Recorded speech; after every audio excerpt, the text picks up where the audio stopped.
So, ngayon mo alog-alog man. Oh, well.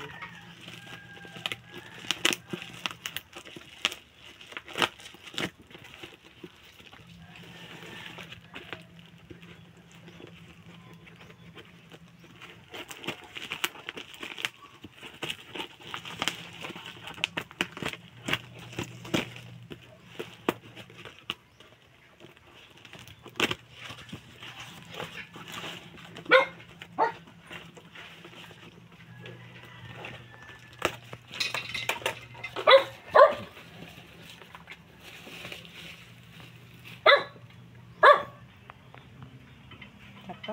Ha? 5.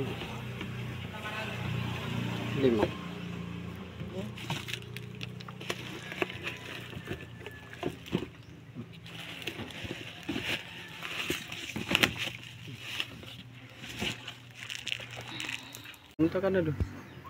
Hello guys, good morning. So welcome back to my YouTube channel. This is Otoboyson. So mayroon akong i-share sa inyo guys itong nakikita ninyo na langis. So sharing is caring lang. So hindi naman natin inaano yung mga mekaniko natin, mga kapwa mekaniko natin na discriminate natin.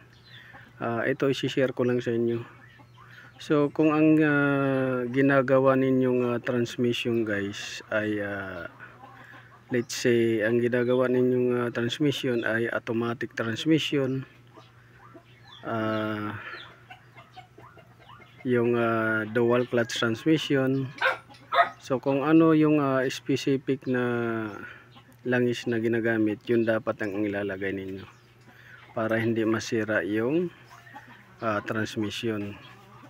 So kagaya nito guys, yung nilagyan natin ng langis, pinalitan natin ng langis ay yung Hyundai Accent dual clutch transmission. So ang nakalagay dito guys na langis ay yung manual transmission fluid or dual clutch transmission fluid, pero 70W synthetic siya guys. So kailangan yun dapat yung ilalagay ninyo para di masira yung transmission. So kagaya nito, nilagyan nila ng pang CVT or yung normal na ATF fluid, automatic transmission fluid. So ito yung kulay niya. So yan parang sunog na kulay. Yan yung kulay niya. Dapat yan pinkish. Pink dapat yung crystal pink dapat yung kulay niyan, pero yan dark na. So may tendency kasi na masunog yung mga clutches pagka mali yung ilalagay yung langis.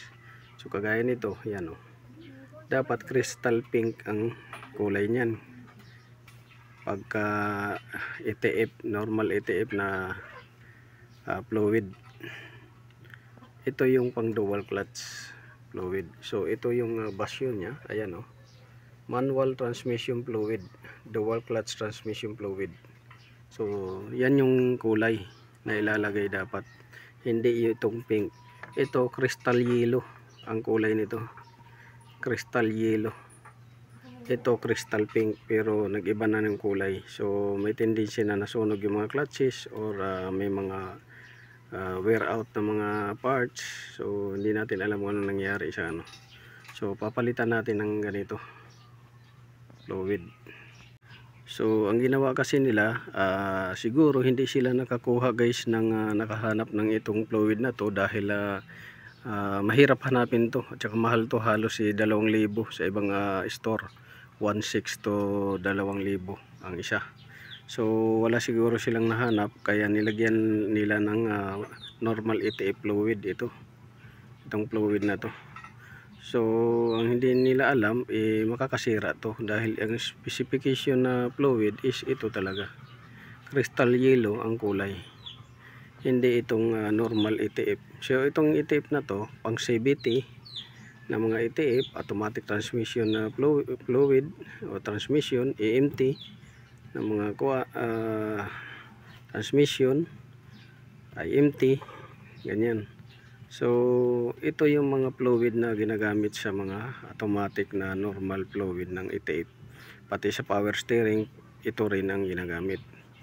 Pero ito iba na yung kulay guys. So hindi natin alam kung may nasunog na doon na parts. So ito yung ilalagay natin, pero ipa-flashing muna natin para may hagod pa siya makuha na para hindi mag-contaminate yung fluid.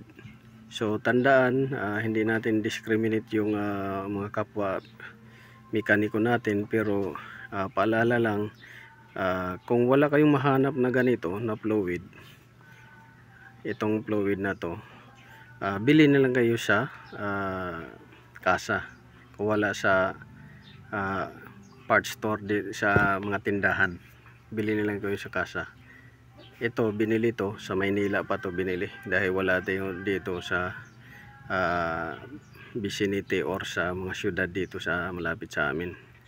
So ito yung E-tape, ito yung common na marami, pwede sa power steering, pwede sa steering rack, pwede sa transmission, pwede rin to sa PTU, yung power transfer case unit, pwede rin yan. Pero hindi pwede dito sa dual clutch na dahil magkaiba talaga yung viscosity niyan at saka chemical reaction niya sa clutches. So yan yung masishare ko sa inyo guys. Sana nakakuha kayo ng kunting alaman. Sharing is caring, hindi natin discriminate yung kapwa nating mekaniko, pero para makatulong na rin, huwag na ninyong ulitin yung mga ganitong senaryo na lalagyan ninyo ng normal fluid ng E-tape, hindi naman akma doon sa transmission. So yun lang guys, sana nakatulong to. God bless, maraming salamat, at naway pagpalain tayo ng may kapal. So ito guys, natapos na natin pag change oil. So ang kulang na lang nito, calibration at saka initialization ng actuator. So yan, na-change oil natin. So nakahanger to guys, yan, kasi pag calibrate at saka initialized, minsan may mga function doon sa computer na kailangan patakbuhin yung gulong. So nakahanger siya. Tapos may oil na rin yan, tama na yung oil. So ang kulang na lang natin yan is calibration. So yun yung masasabi ko sa inyo guys, kailangan na tama yung langis para hindi masira yung transmission. So hindi pa natin alam kung mag-activate yung mga gear shift solenoid nya at saka actuator, dahil may something naman sa loob na nakita tayo. So yun, update ko lang kayo guys pagka makatakbo na to yung reaction.